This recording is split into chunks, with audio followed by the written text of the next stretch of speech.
Reporting Texas TV. Governor Abbott declared public schools will stay closed for the remainder of this semester, ending many seniors' 4 years without a bang. Some Austin residents have gotten real tired of staying indoors and have taken to protesting at the state capitol. Medical professionals in Austin are running out of protective materials. We'll show you what 2 UT students did to help the cause.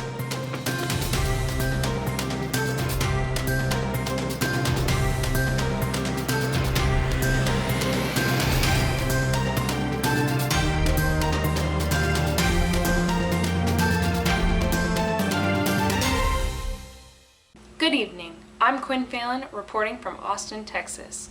And I'm Joshua Diaz, also coming to you from Austin, Texas. Last week, Texas Governor Greg Abbott announced he plans to slowly reopen some non-essential businesses in the state. But he also announced all public schools will stay closed for the rest of the school year in order to keep slowing the spread of COVID-19. Marco Ramirez is in McAllen, Texas, and shows us how this decision is impacting local students. For high school seniors, the spring semester is supposed to be filled with lifelong memories, but the ongoing coronavirus pandemic has officially cut all of that short for them here in Texas. I was surprised because I never thought this would happen.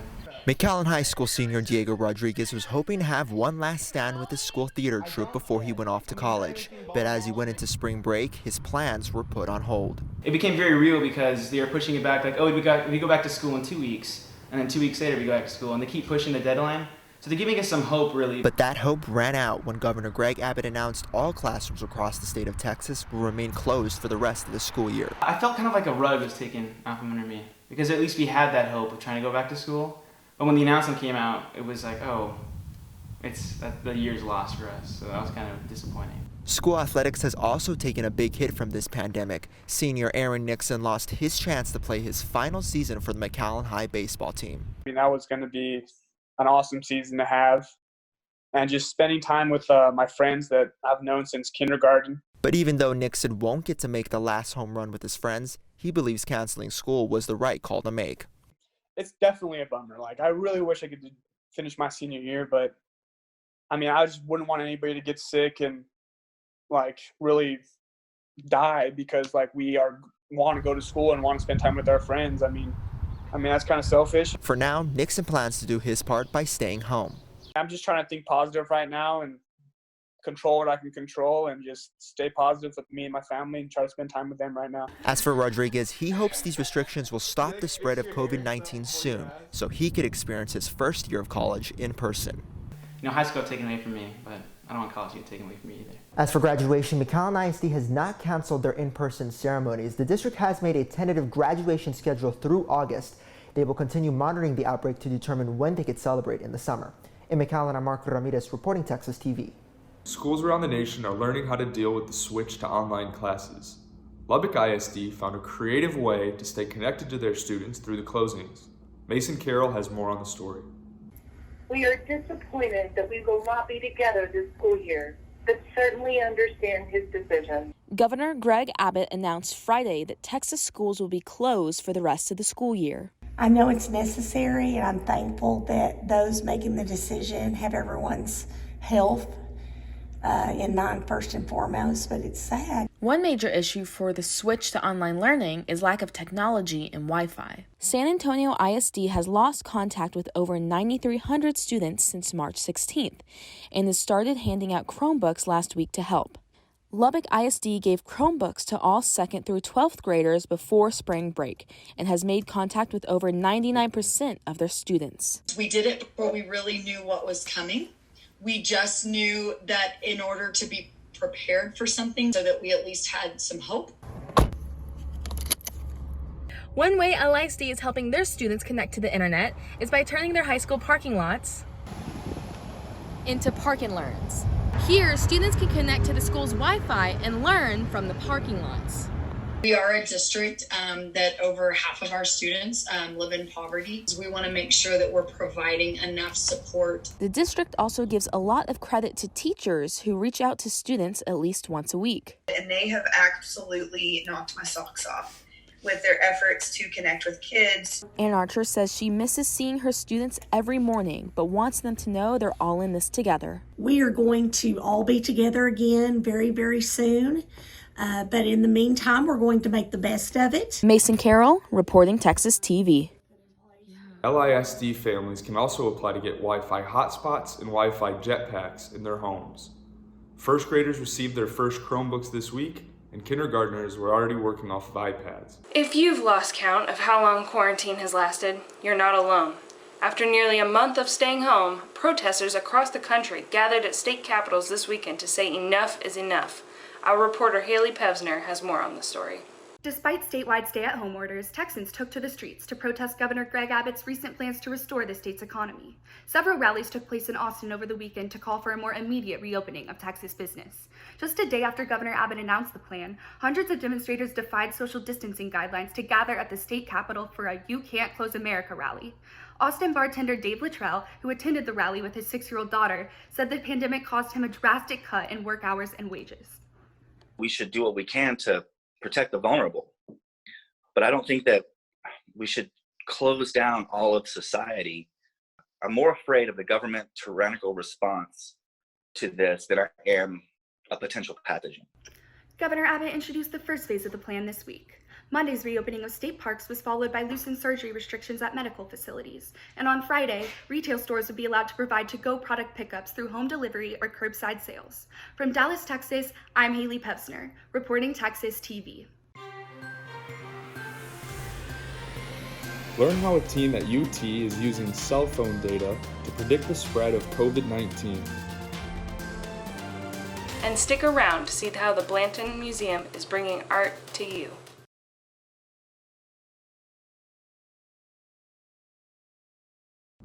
With everyone staying home across the country, it's hard for the average student to find ways to help in the fight against COVID-19.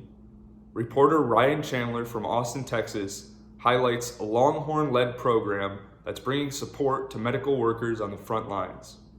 Here at the Pediatric Associates of Austin, doctors are counting the days until they run out of the equipment they need to keep them safe. I reused the same mask, I think 3 days. It's definitely going to be concerning at one point, but we're not there yet, so luckily we're still kind of coasting. In response to this nationwide shortage of protective equipment, some UT students took action to help. What is really binding our community together is that fight to just get that protection and as much protection out for as many people as we can as soon as possible. Krisha Tripathi founded Project Protect, an organization dedicated to raising money for areas in need of protective equipment. They aren't getting what they deserve, and we're kind of taking it for granted, that selflessness. The project has raised over $4,000 and grown to over 50 members from across the country. They hope to donate $10,000 so that more people can get access to the masks that they need to stay safe. We're all going through this same thing together. So how can we do our part? They say COVID is no match for the power of community. It's that sense of community that's pushing us forward, and that's, I think, very telling of what Project Protect stands for, just bringing our community together to do what we can in whatever way we can. Ryan Chandler, reporting Texas TV. Project Protect is accepting donations through their GoFundMe and Venmo at Project Protect 2020. If you want to help out, you can find more information on their social media pages with the same handle. A team of UT researchers created a model that predicts the number of deaths from coronavirus for 50 states. Carly Rappaport has more. A model made by UT researchers says U.S. death rates may not peak until after May 1st. Unlike other models, this one uses cell phone data to see if people are following social distancing guidelines. It tracks GPS locations, giving researchers data on how many people are going to parks, grocery stores, and other public places. UT's model gives Texas a 64% likelihood the state has already reached its peak in deaths per day. Unfortunately, the more likely scenario is that we reach that peak sometime in the next 2 weeks. That chance stands at 96%. The government is seriously considering beginning to reopen parts of the economy. And the kind of models we're producing are definitely, our model is being sent to the CDC, and it's one of all the models are taken into account. Researchers and health professionals on UT's COVID-19 Modeling Consortium built this model. You can see more of their coronavirus updates on the COVID-19 Modeling Consortium website. From Virginia Beach, Virginia, for Reporting Texas TV, I'm Carly Rappaport. Back to you, Josh. The Blanton Museum has temporarily closed its doors, but they're keeping the museum experience alive by making some of their resources available online. Natalia Small has the story. Hi everyone, welcome. Thank you all so much for joining us tonight for our first curated conversation. Before shelter-at-home orders were in place, the Blanton Museum hosted in-house events for visitors. As we learned that the museum was going to be closed, we decided that we needed to shift the museum experience from this in real life experience and move it into the digital space. Since April 7th, the museum has hosted online Zoom meetings every Tuesday at 5 p.m.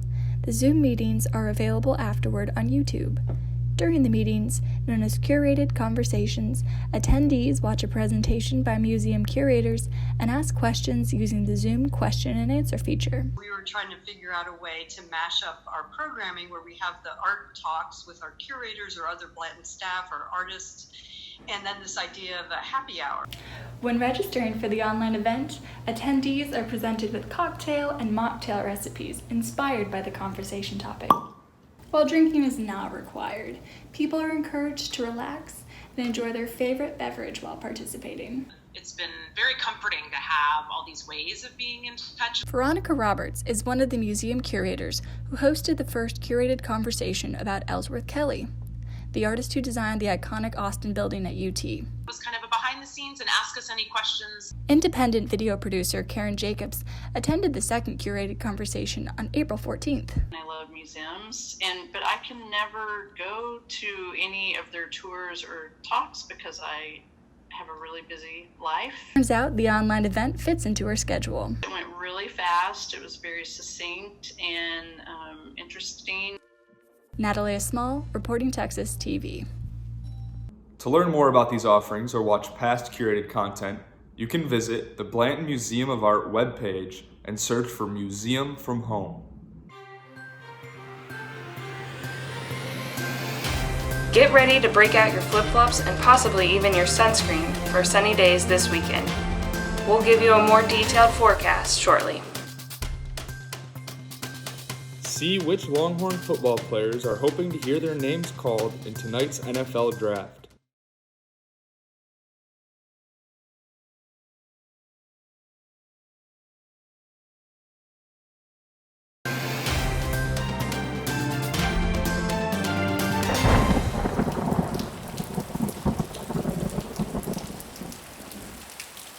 Welcome back to Reporting Texas TV. I'm reporting to you from nearby San Antonio, Texas.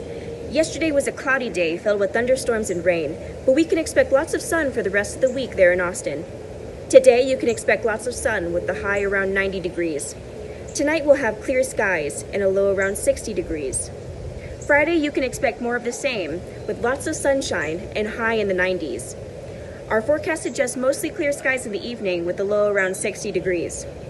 Saturday we'll have mostly sunny weather with a high around 80 degrees and a low around 55 degrees. The sunny weather will continue on Sunday with a high around 80 degrees, and we can expect mostly clear skies in the evening with a low around 60 degrees. Next week will bring lots of thunderstorms and rain, and highs in the 90s and lows in the 70s. That's all from me. I'm Maya Liavella. Back to you.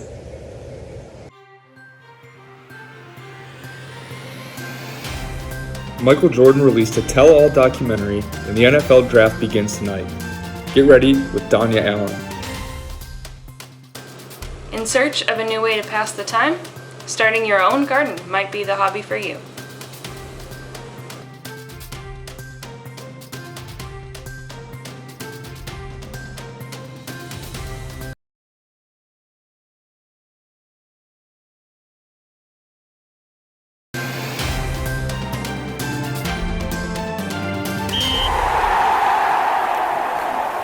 Good evening. I'm Danya Allen reporting from Austin, Texas.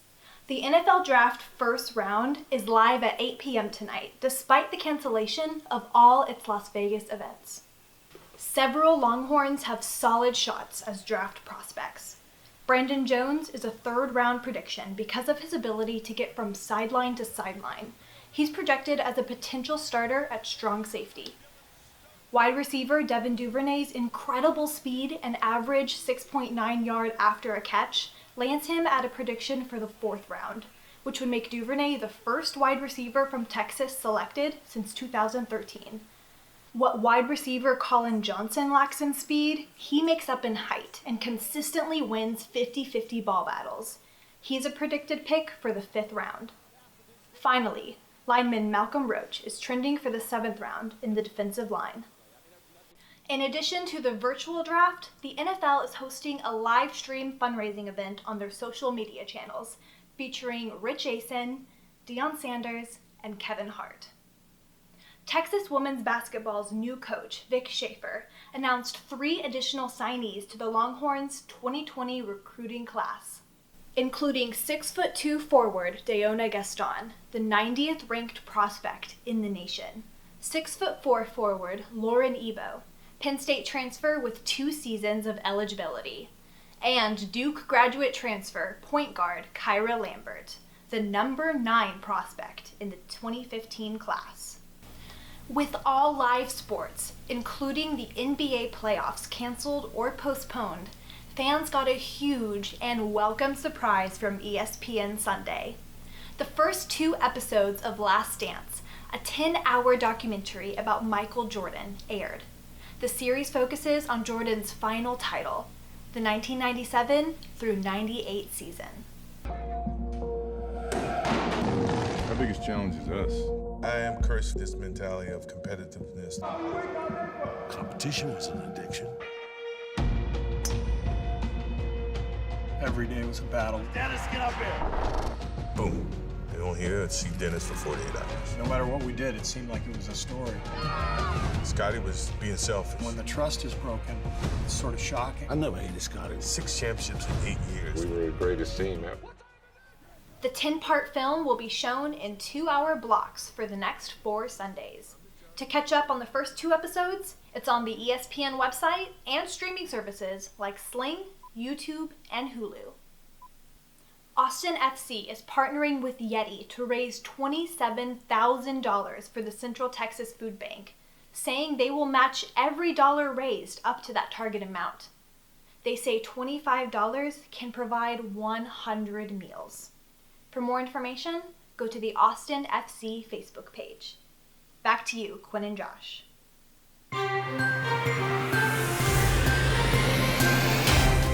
A classic Austin eatery where Janis Joplin began her career is the latest to shutter during the pandemic. Stay with us to find out more.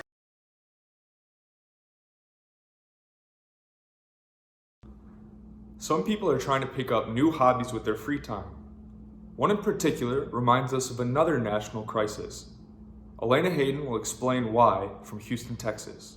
Temperatures are heating up and bringing people outside, or at least where they can be from a safe distance.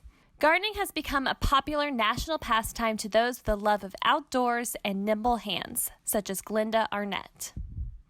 That it really gives somebody a lot to do.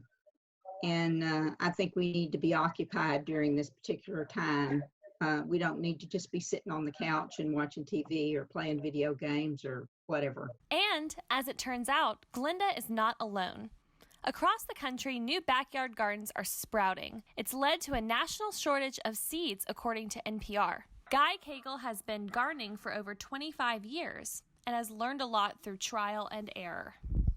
What grows here is not going to grow even in the valley. It's not going to grow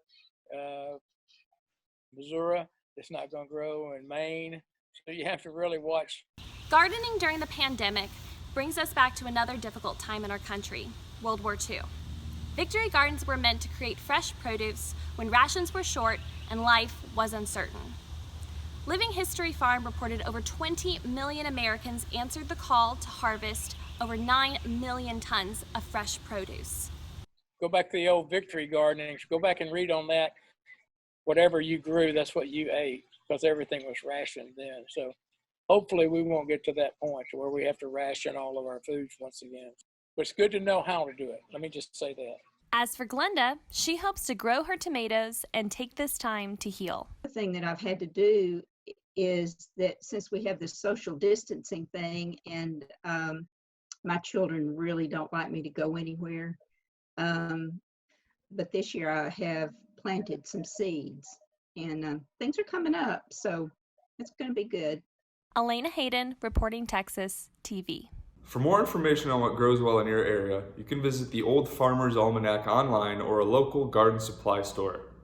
Austinites will be successful growing carrots, asparagus, and parsnips in their home garden. The pandemic is not just taking aim at people. Earlier this week, local Austin restaurant chain Threadgills closed its door for good. The historic eatery opened its first location in 1981. They expanded around the city. However, in 2018, Threadgills closed their South Austin location because of rising rent cost. The owner says the shutdown caused by Corona is too much for the chain to survive. Threadgills closed its final location on Monday. Threadgills isn't the only one struggling, as COVID-19 is taking its toll on the bridal industry and almost all those who are waiting to be wed. A Texas couple's wedding plans were almost canceled due to COVID-19. Trying to beat the stay-at-home order, they planned their wedding in just 24 hours. Their friends and family rose to the occasion. While Haley Winters had a happy ending, the changes haven't been good news for the wedding industry. The worst thing that can happen to the events industry right now is a lack of investment from the customer side, because there is a lack of trust in the vendor to provide the services, whether it's 6 months from now or 16 months from now.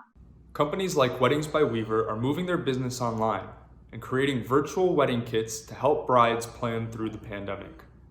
Another company called Pearl Events reported 10% of their brides are canceling their services. Thanks for joining us on Reporting Texas TV. If you would like to check out any of our stories or our newscast, please visit reportingtexas.com. We'll see you next Thursday. Have a good night.